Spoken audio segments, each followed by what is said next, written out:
What's up, everybody? Today I'm actually going to show you guys how I make my kale Caesar salad dressing that's in the cookbook Jill and Tori did. So today I thought I'd actually show you how I do it myself and how you can kind of enhance taste depending on your guests or your own profiles. So let's get at it. First things first, container to mix it in. I love using mason jar. Depending on how many servings or portions I'm making, you can size that up. So today we're just gonna do one serving. It's the same one that's in the cookbook, so everybody has a point of reference. So first things first, your container. So what I love to add first is I love to go with the olive oil. So that's 1/4 cup of olive oil, quarter cup of olive oil in first. Next thing I love to add is the vinegar. So I'm using pickling vinegar, which is, I think you can use kind of whatever you'd like. I've done rice wine vinegar, I've done just regular white vinegar. Pickling vinegar seems to be good as well. And what I usually do is I'll just do a little bit, I'll kind of splash or overspill the vinegar part because I like a little bit more of a tang to it. Next on the list is the anchovy paste and the Dijon mustard. Both these two I mix in. Again, if you want kind of more of a fishy taste, more of that anchovy taste, you can add a little bit more. I wouldn't go overboard. It's not really gonna give you that like Caesar fishy. That's the combination of all. So don't go too overboard with adding a little bit more.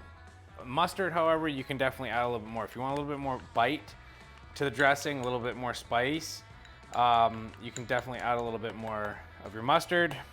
And I'm adding 2 teaspoons of mustard and anchovy paste. So 2 teaspoons of those two. And then what I'll add is the salt and pepper, which I don't have here.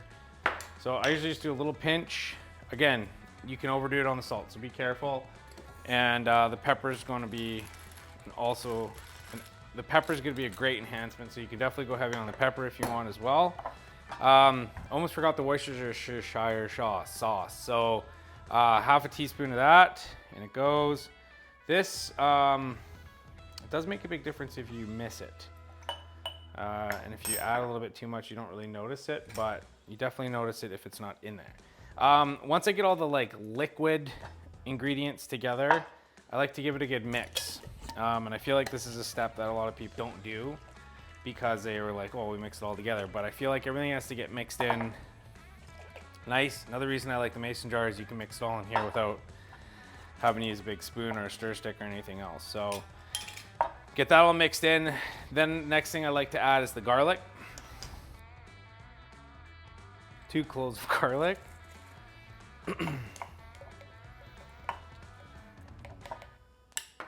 Like so. You could mix this one up again. I would just, if you have a little stick or a little spoon, give it a quick little stir on that one, you're good. Next thing I'll add is the cheese. So this is 2 tablespoons of Parmesan cheese. 2 tablespoons of grated Parm. Now, I've used the plant-based alternative. It's not quite the same. If you do want to make this vegan, you'll have to substitute the anchovy paste and the cheese. Once the cheese is in, again, mix it up before you add the rest of your ingredients, and really make sure that cheese is mixed into the liquid and garlic. Last addition is the Miracle Whip, and this is plant-based. You can get a plant-based Miracle Whip, which is great. 2 to 3 tablespoons of that into your mason jar, and again, mix that up.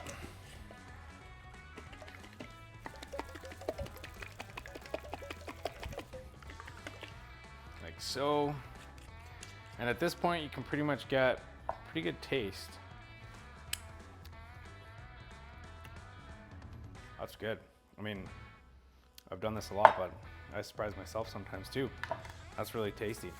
If you want, and I can't remember if I put it in the cookbook or not, if you want to add a little bit more tang to the dressing, you can also squeeze a half a lemon into this. I typically don't.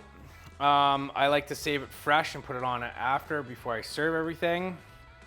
But you can put it in here and shake it up.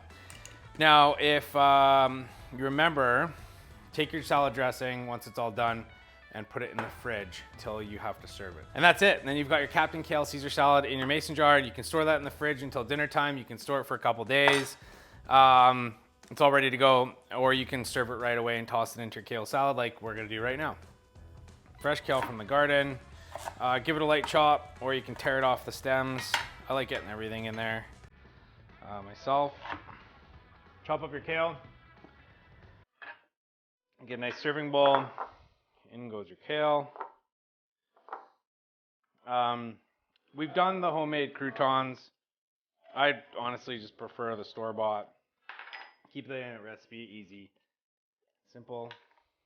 And there is your nice Caesar salad dressing. Perfect. All done. There you have it. The best Caesar salad dressing around.